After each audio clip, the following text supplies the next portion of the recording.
Assalamualaikum warahmatullahi wabarakatuh.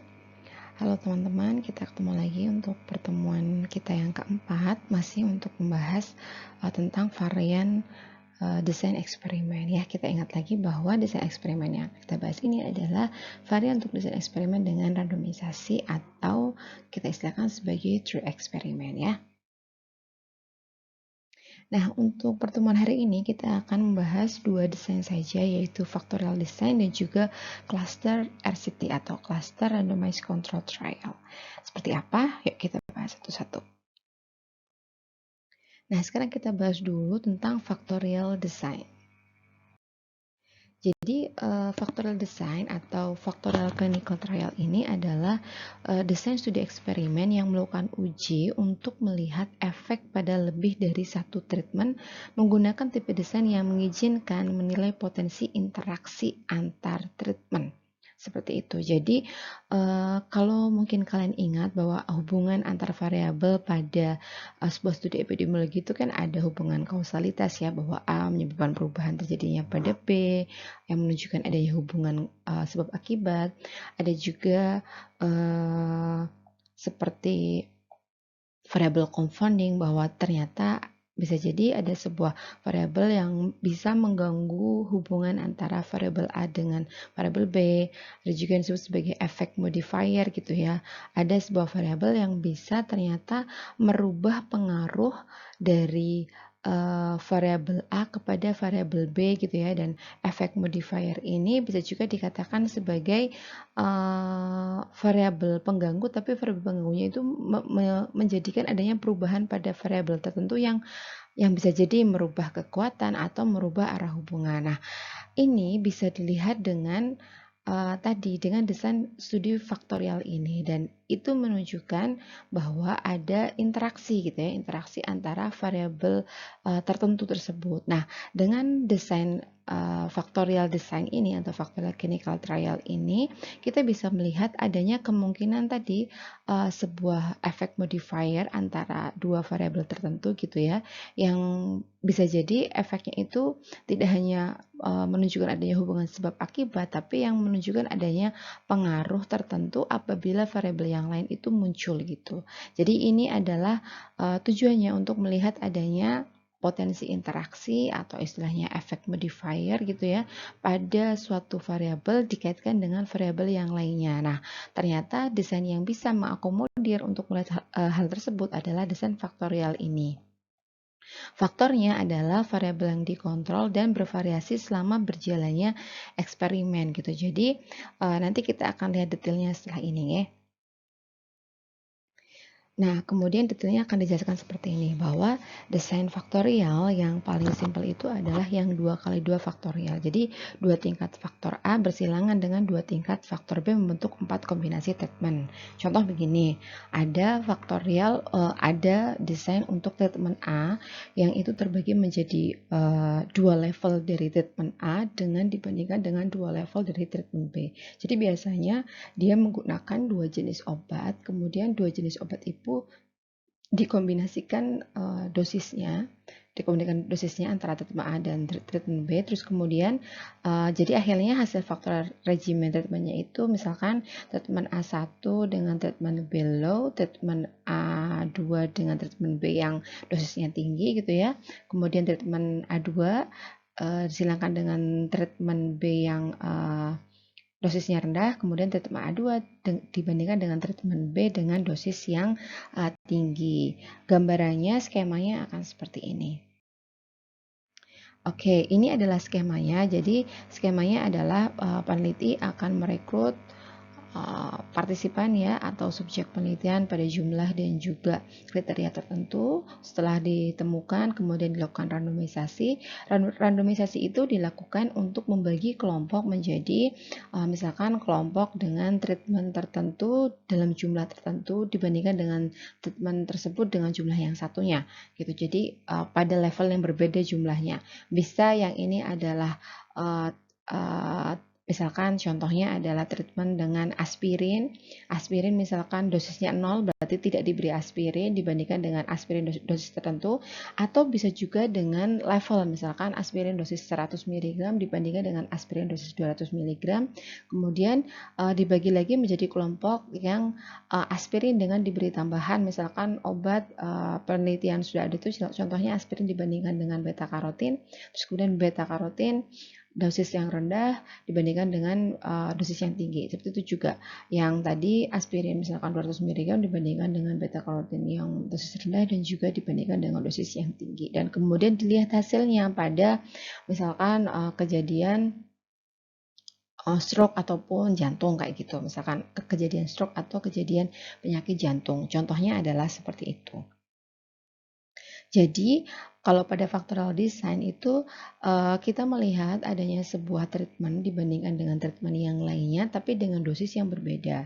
Seperti itu. Jadi dosisnya bisa dalam bentuk dosis kecil dan besar, high-low gitu ya, tinggi rendah, atau bisa juga diberikannya treatment itu atau dengan tidak diberikan treatment itu. Maka desain faktorial ini bisa menilai dua buah jenis treatment seperti itu ya sekaligus gitu. Jadi dua treatment sekaligus untuk melihat efektivitasnya pada sebuah variabel terikat, dan kemudian kita juga melihat adanya kemungkinan bisa jadi dua treatment itu saling berhubungan untuk bisa mempengaruhi variabel terikat. Contoh lain adalah ini adalah desain yang ini sudah bukan 2x2 faktorial ya, dia lebih kompleks yaitu 2x3.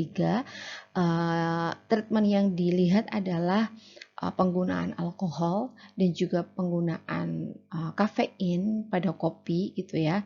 Jadi ini adalah contoh penelitian yang melihat bagaimana efek dari konsumsi alkohol dan juga kafein pada respon time in simulated emergency driving situation. Jadi ini adalah efeknya pada respon seseorang ketika dia menghadapi adanya situasi emergensi ketika dalam berkendara gitu. Jadi seberapa cepat tanggapnya gitu loh kalau orang itu habis konsumsi alkohol sama habis konsumsi kopi yang dalam artian ada kafeinnya gitu. Nah, kemudian dilihat dia itu seberapa cepat responnya ketika dia menghadapi situasi emergensi ketika berkendara.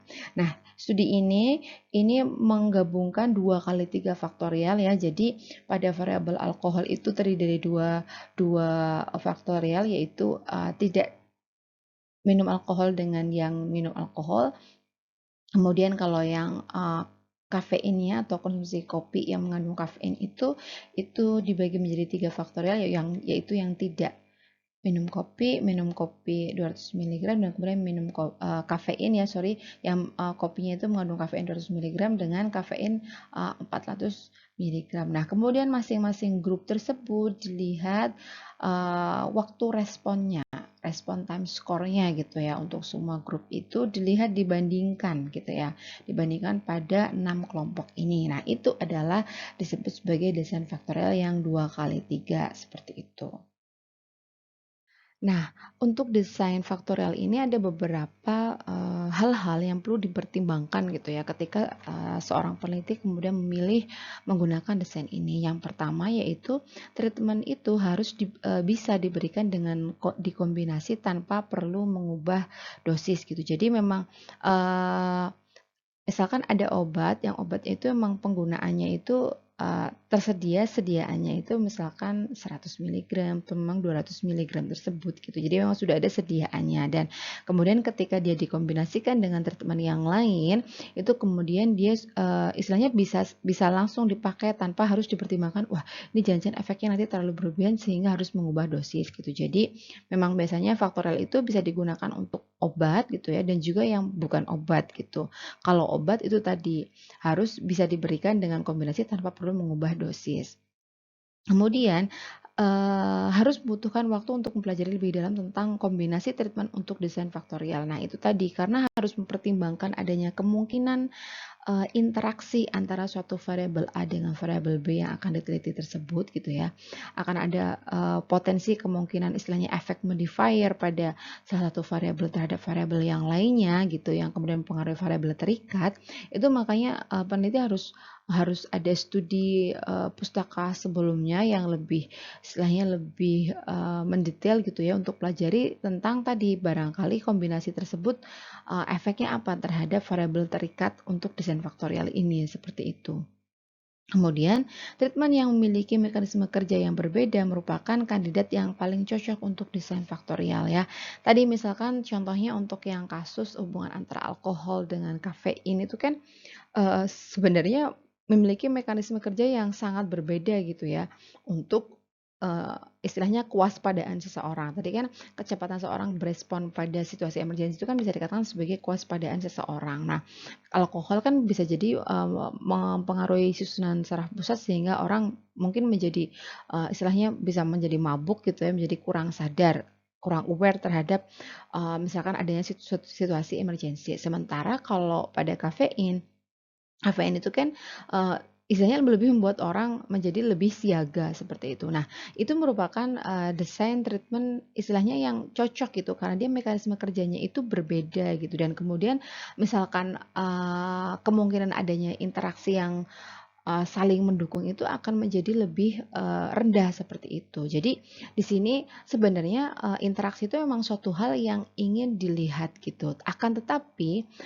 interaksi itu juga menjadi suatu hal yang sulit jika memang dua hal tersebut tuh memiliki contoh mekanisme kerja yang sama sehingga itu bisa membingungkan gitu ya. Jadi ini tuh sebenarnya efeknya dipengaruhi oleh apa seperti itu. Efek utamanya itu apa? Nah, kelemahan pada studi yang dengan desain faktorial ini, kalau misalkan nanti ditemukan adanya interaksi antara variabel A dengan variabel yang satunya, itu maka akan menjadi sulit untuk menemukan faktor utama dari masing-masing variabelnya itu, seperti itu gitu. Jadi akhirnya akan sedikit mengalami kesulitan untuk menentukan faktor utamanya gitu, karena kemudian adanya interaksi tersebut itu harus diteliti melalui analisisnya gitu ya. Jadi ketika analisisnya itu juga harus mempertimbangkan adanya interaksi. Nah, kemudian untuk kemudian menghitung interaksi dalam analisis ada nggih, nanti ada caranya gitu ya, dengan menggunakan regresi. Kemudian regresinya itu dengan mempertimbangkan adanya interaksi, jadi membuat variabel dummy untuk interaksi gitu ya. Tapi itu akhirnya akan menimbulkan isu harus ada jumlah sampel yang cukup gitu. Jadi kecenderungannya ya, isu yang harus dipertimbangkan tadi kalau misalkan ada interaksi yang banyak gitu ya antara dua variabel ini, dan nanti harus dilakukan analisis dengan mempertimbangkan interaksi, maka jumlah sampelnya itu harus cukup gitu Mbak. Jadi jumlah sampelnya itu harus tinggi. Nah, jadi ini adalah beberapa hal-hal yang perlu dipertimbangkan ketika seseorang akan melakukan desain faktorial seperti itu. Nah, kemudian tadi nggih, jika memang terdapat interaksi, maka tidak mungkin untuk mengetahui efek utama dari suatu treatment. Betul ya. Jadi kalau sudah ada interaksi, gabungan pengaruh antara A dengan B itu menimbulkan suatu efek yang berbeda gitu ya. Nah, itu yang akhirnya jadi mengaburkan efek utama. Nah, kemudian ada yang disebut sebagai quantitative interaction gitu. Yaitu interaksinya itu menyebabkan adanya peningkatan terhadap variabel terikat, tapi arah hubungan dan juga efek utamanya itu tidak berubah gitu, tetapi ada perubahan dosis. Sementara kalau qualitative interaction itu hubungannya itu akhirnya menimbulkan adanya perubahan arah hubungan atau efek utamanya itu jadi berubah. Kayak gimana sih contohnya? Kita lihat dalam grafik akan lebih mudah memahaminya ya.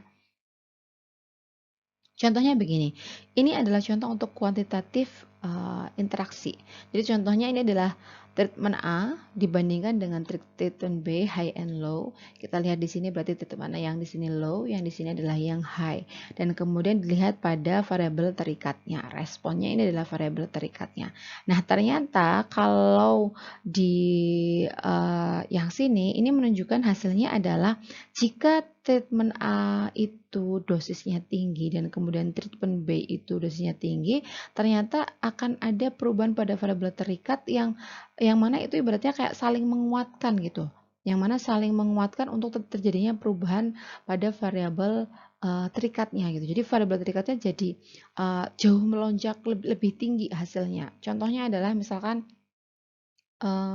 apa ya, misalkan treatment A itu adalah hubungan antara treatment A ini misalkan diet gitu ya, konsumsi makan yang misalkan kurang lemak gitu ya, semakin tinggi dosis rendah lemaknya atau istilahnya makan sehatnya semakin tinggi dibandingkan dengan misalkan aktivitas fisik. Aktivitas fisik yang semakin tinggi ternyata penurunan berat badannya itu semakin signifikan gitu. Ini contohnya adalah variabel terikatnya misalkan penurunan berat badan. Nah, ini menunjukkan berarti kalau seseorang itu makan lemaknya semakin dikurangi lebih jauh gitu ya, misalkan yang A itu semakin tinggi pengurangan jumlah makan lemaknya dibandingkan dengan semakin tinggi jumlah aktivitas fisik, maka terjadi penurunan berat badan yang jauh lebih signifikan gitu ya. Kalau itu dilakukan kombinasi keduanya dibandingkan dengan misalkan ya pengurangan lemaknya tinggi tapi misalkan exercise-nya itu rendah. Sementara exercise-nya yang sedang dan sementara yang tinggi itu perbandingannya akhirnya penurunan berat badan itu sangat signifikan pada yang pengurangan makan lemaknya tinggi dan juga exercise-nya itu tinggi gitu. Contohnya adalah ini. Ini adalah kuantitatif. Jadi yang berubah adalah dosis dari variabel terikatnya gitu ya. Nah, sementara ada contohnya adalah kualitatif interaction. Kalau kualitatif itu adalah misalkan ternyata arah hubungannya dan juga apa namanya?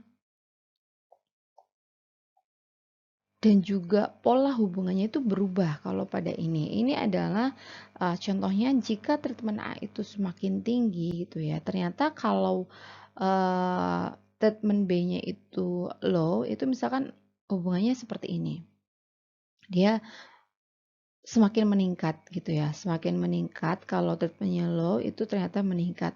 Tapi kalau treatment B-nya itu setingkat lebih tinggi berikutnya, ternyata efeknya akan sedikit perubahan gitu. Arah hubungannya udah bukan bahwa treatment A dan treatment B itu saling menimbulkan peningkatan dosis pada variabel terikat, tapi malah jadi semakin turun. Nah, kemudian kalau yang semakin tinggi, nah ternyata arah hubungannya berubah.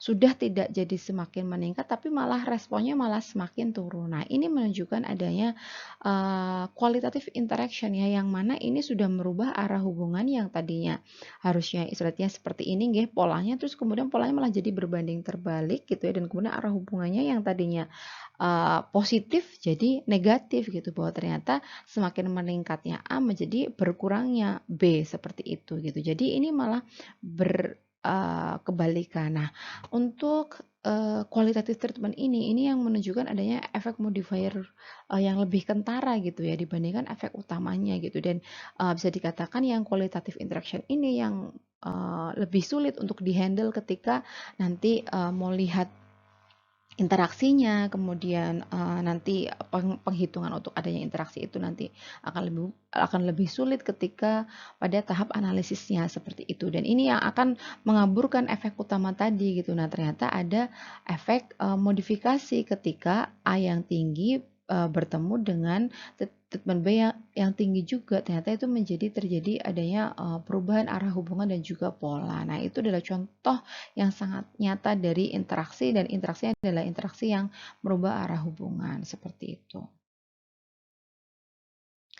Nah, oke ya, tadi kita sudah belajar tentang yang interaksi dan kemudian hasilnya. Semoga teman-teman bisa memahami. Nanti kalau ada pertanyaan kita bisa tanyakan ketika sesi GMAT berikutnya, oke? Nah, berikutnya kita akan belajar tentang cluster randomized control trial. Ini sebenarnya prinsipnya hampir bermiripan dengan randomized control trial yang biasa, hanya saja diberikan dalam bentuk cluster ya. Jadi, cluster randomization trial itu adalah desain eksperimen yang menggunakan suatu unit sosial yang utuh atau kelompok individu untuk dirandom pada kelompok intervensi dan kontrol. Contohnya, unit sosial yang utuh yang sudah ada itu contohnya apa sih? Misalkan kayak rumah tangga gitu, atau mungkin sekolah, atau rumah sakit, atau desa gitu. Jadi, kalau pada cluster randomization trial itu randomisasinya dilakukan pada tingkat cluster atau kelompok. Nah, biasanya clusternya ini bukan merupakan cluster buatan gitu ya, tapi cluster yang sudah ada secara alami.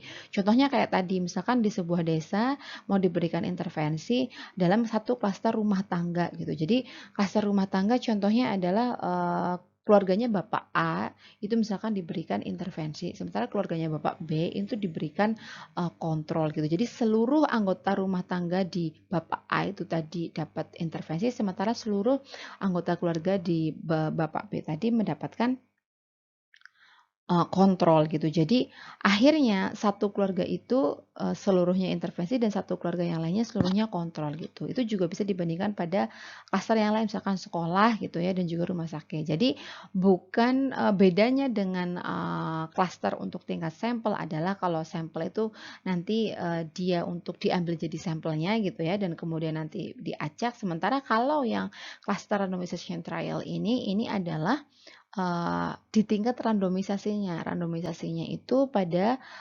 tingkat klaster seperti itu. Ini analognya sama ketika kita belajar tentang blok desain ya, blok desain untuk yang randomisasi gitu. Jadi yang di random adalah berdasarkan blok ya kalau yang tadi yang kemarin kita pelajari. Nah, kalau yang ini adalah bukan blok tapi pada klaster tertentu seperti itu. Bisa pahami ya, teman-teman ya? Nah, contoh skemanya adalah seperti ini gitu. Jadi ketika seseorang itu kemudian sudah diidentifikasi bahwa kelompok-kelompok individu ini itu bisa diambil sebagai apa namanya, subjek penelitian atau setelah menjadi partisipan, kemudian dilakukan randomisasi. Nah, kalau pada individual RCT, maka randomisasinya itu dilakukan pada tingkat individu. Individu A masukin dalam treatment, terus kemudian ini masukin kontrol, ini masukin kontrol, yang ini dapatnya treatment berarti ke sini, kontrol ke sini, treatment ke sini gitu ya. Tapi kalau pada cluster RCT ya, jadi pada cluster yang randomized control trial ini yang unit yang dirandomisasi adalah sebuah kelompok yang sudah ada secara alamiah gitu ya. Contohnya, jadi ini klasternya tidak buatan. Klasternya ada klaster yang sudah ada secara alamiah. Contohnya adalah rumah tangga atau misalkan anak kos ya. Dalam satu kos itu berarti misalkan penelitian pada beberapa daerah di Pabelan gitu. Nah, kemudian klasternya adalah contohnya apa? Contohnya klaster kos-kosan ya. Pada mahasiswa klasternya klaster kos-kosan. Jadi mahasiswa klaster rumah ini Wisma Anggrek, Wisma Melati, Wisma apa gitu ya. Misalkan Wisma Anggrek dimasukkan ke dalam kelompok treatment, Wisma Melati masukkan kontrol, Wisma Sahaja masukkan kontrol. Misalkan Wisma apa sih Bahagia masukkan ke treatment, kemudian seperti itu. Jadi yang ini masuk sini, yang ini masuk sini. Dan ini adalah jadi unit randomisasinya adalah klaster gitu ya. Nah, kemudian otomatis semua responden yang ada di Wisma Melati tadi misalkan masuk ke dalam treatment tadi, nah berarti misalkan mahasiswa yang kos di dalam Wisma Melati itu semuanya dia dapatnya treatment gitu. Jadi semua individu yang berada di dalam satu klaster tersebut itu semuanya dimasukkan dalam treatment seperti itu. Sementara kalau yang di Wisma Sahaja tadi, misalkan mahasiswa yang ada di dalamnya, mahasiswa A, B, C itu tadi dapatnya kontrol semua gitu. Jadi sama dalam satu kelompok klaster tersebut gitu ya. Bisa dipahami kan ya teman-teman? Semoga bisa dipahami ya. Nah, contoh lain adalah misalkan randomisasi area geografis yang dapat digunakan untuk menangkap efek tidak langsung dari imunisasi atau untuk melihat adanya herd immunity. Dan kemudian contohnya variabel terikat yang melihat adalah insiden penyakit di antara individu yang tidak diimunisasi dibandingkan dengan insiden penyakit pada kelompok intervensi, misalkan kelompok yang di imunisasi tadi. Kelompok intervensi adalah kelompok yang diimunisasi tadi. Jadi contohnya misalkan berdasarkan desa, di desa tertentu terus kemudian dilihat kalau yang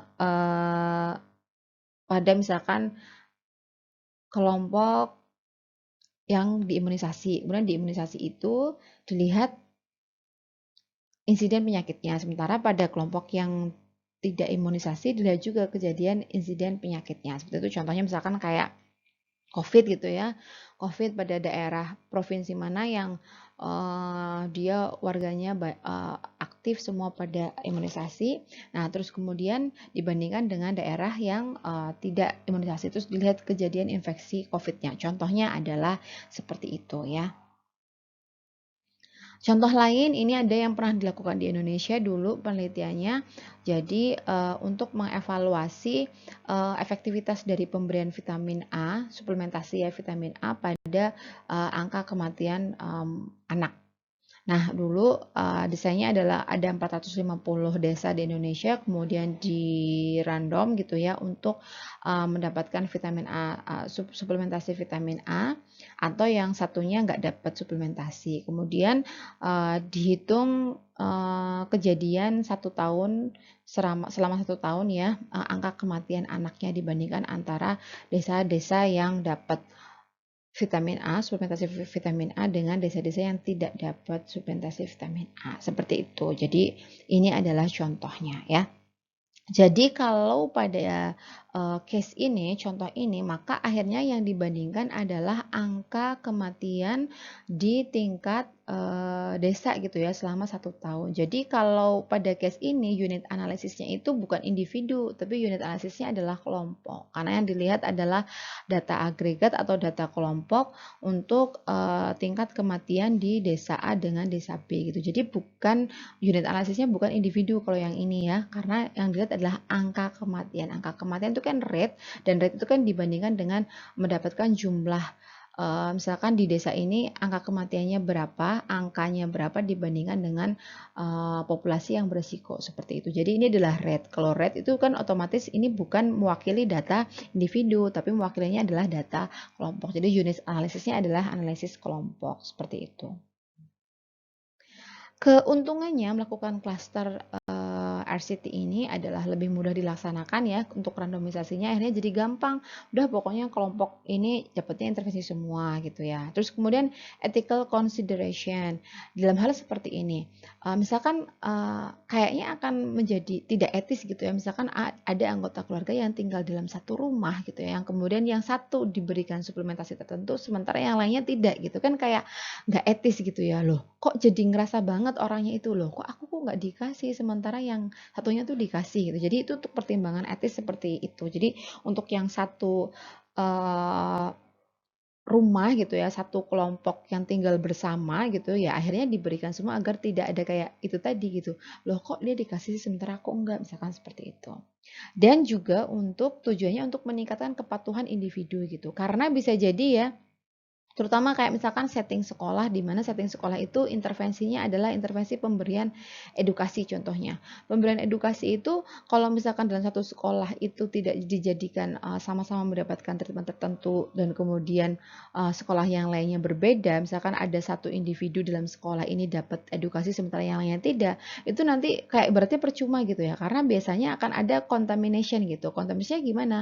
Biasanya salah satu individu yang jadi treatment itu bisa jadi menceritakan edukasi yang diberikan kepada yang lainnya yang tidak diberi gitu. Jadi kayak yang kontrol itu bisa tanya-tanya kepada yang dapat di satu tempat yang itu gitu. Jadi atau analognya sama misalkan di satu keluarga gitu ya, yang satunya dapat suplementasi, misalkan bapaknya dapat suplementasi tapi anaknya enggak, misalkan gitu. Nah kan otomatis ada kayak bapaknya itu bisa jadi memberikan suplementasi itu kepada anaknya tanpa sepengetahuan dari si peneliti gitu. Nah kan akhirnya itu jadi nggak patuh pada protokol penelitian gitu kan. Nah tujuannya dengan melakukan klaster ini adalah untuk meningkatkan kepatuhan. Jadi ya udah, yang karena sama-sama dapat ya akhirnya semua-semua misalkan minum suplemen bersama-sama pada satu anggota keluarga. Nah jadi seperti itu gitu ya, tujuannya untuk meningkatkan kepatuhan individu dan mencegah kontaminasi kelompok intervensi gitu. Jadi yang benar-benar biar intervensinya itu nanti yang mendapatkan suatu treatment tertentu, sementara yang kontrolnya itu kayak nggak dapat bocoran informasi, misalkan intervensi adalah sebuah informasi atau dapat kayak suplemen gitu yang seharusnya itu tidak diberikan pada kelompok kontrol seperti itu ya. Dan kemudian intervensinya emang secara natural diterapkan pada klaster gitu. Jadi emang cocok juga yang diberikan intervensinya itu emang secara natural itu diberikan pada tingkat kelompok gitu. Jadi dipertimbangkan untuk beberapa desain yang memang secara alamiahnya itu cocoknya diberikan secara klaster seperti itu. Misalkan kayak contoh tadi ya, pemberian suplementasi itu kan pasti akan istilahnya getuk tular gitu ya. Suplementasi pada suatu desa itu kan pasti kamu orang bakal nanya-nanya gitu. Tapi kalau beda desa kan akan lebih memungkinkan untuk orang nggak nanya-nanya kamu dapat suplemen apa ketika posyandu kayak gitu, misalkan seperti itu. Nah, kerugiannya adalah ketika penarikan kesimpulan atau inferensi itu dilakukan pada tingkat individu, sementara randomisasinya pada tingkat kelompok. Nah, kerugiannya adalah ini tadi, jika misalkan inferensi hasil penelitiannya itu dilakukan pada tingkat individu, sementara randomisasinya itu pada tingkat kelompok. Nah, kemudian perbedaan unit analisis dengan unit randomisasi ini pada case ini adalah istilahnya akan ada kurangnya kebebasan antar satu individu pada klaster yang sama. Nanti akan memungkinkan adanya intra cluster correlation gitu ya. Jadi kalau misalkan penelitian dengan desain RCT ini kemudian penarikan kesimpulannya itu bukan pada level kelompok.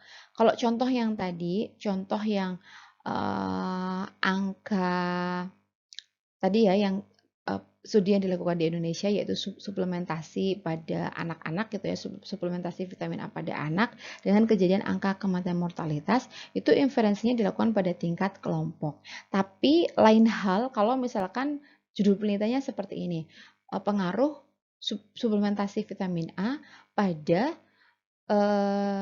kejadian kesakitan anak gitu. Jadi misalkan pada frekuensi anak mengalami sakit, misalkan seperti itu. Frekuensi anak mengalami sakit yang dihitung per individu, bukan berdasarkan rate gitu ya, bukan angka. Jadi frekuensi anak mengalami sakit. Jadi melihat pengaruh pemberian suplementasi, tapi dilihat pada per masing-masing individunya pada frekuensi kejadian anak menjadi sering sakit kayak gitu. Contohnya adalah seperti itu. Maka dia ada perbedaan unit analisis gitu. Jadi unit analisisnya adalah individu, sementara randomisasinya dengan menggunakan klaster tadi. Misalkan masih sama skemanya, randomisasinya adalah pemberian suplemen berdasarkan desa tadi. Nah, kalau ada hal beda seperti tadi, beda unit analisis dengan unit randomisasi, nanti akan ada kemungkinan istilahnya intra-cluster correlation gitu. Jadi antar individu yang berada dalam satu desa, kemungkinan besar itu hasilnya akan bermiripan gitu. Jadi misalkan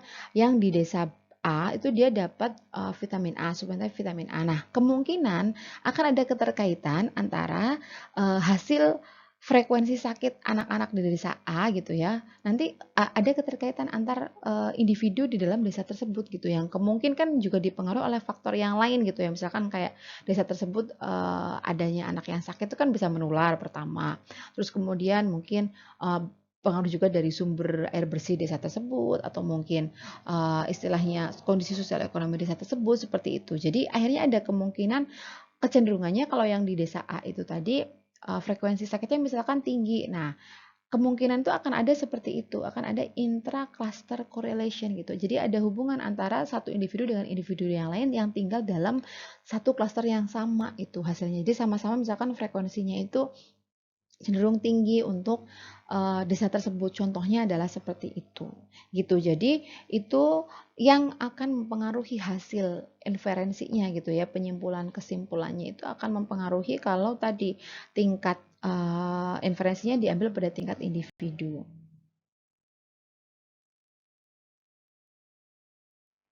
Nah, key point-nya adalah jika unit inferensi adalah pada tingkat kelompok, maka cocok jika analisis pada tingkat kelompok juga gitu ya. Jadi misalkan tadi ya, kalau misalkan pertanyaan penelitiannya adalah seperti tadi, bagaimana pengaruh suplementasi vitamin A pada angka kematian anak di suatu desa gitu ya. Maka dia adalah inferensinya pada tingkat kelompok dan kemudian analisisnya juga pada tingkat kelompok. Nah, kalau pada analisisnya pada tingkat kelompok, akhirnya tidak perlu mempertimbangkan adanya intra-cluster correlation coefficient gitu. Jadi Intinya adalah kalau menggunakan cluster randomized control trial, maka baiknya unit analisisnya adalah kelompok. Biar apa? Biar tidak muncul adanya kemungkinan intra-cluster correlation gitu. Jadi intinya kalau menggunakan desain ini baiknya adalah unit analisisnya adalah kelompok bukan individu seperti itu. Jadi kalau yang cluster randomized control trial itu lebih cocok untuk unit analisis pada tingkat kelompok juga seperti itu ya teman-teman. Semoga bisa dipahami ya.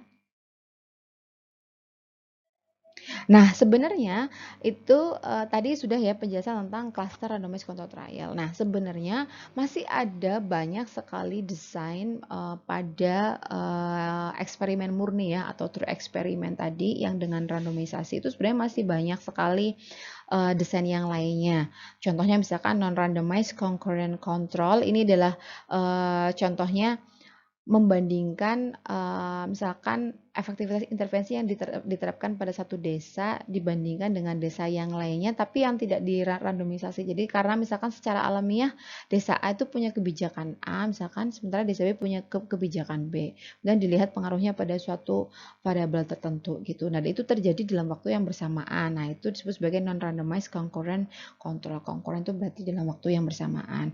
Ada juga desain lain historical control. Historical control itu berarti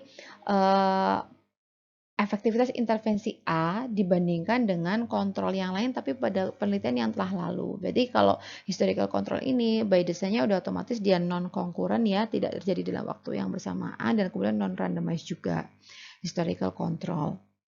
Nah, kemudian ada juga yang disebut sebagai withdrawal study. Withdrawal study itu adalah misalkan seperti namanya ya withdrawal itu berarti kayak diambil pengobatannya. Jadi contohnya adalah pada penelitian seseorang yang sudah konsumsi obat misalkan pencegah hipertensi. Nah, kemudian dibandingkan efeknya kalau pada kelompok yang obatnya itu dihentikan gitu.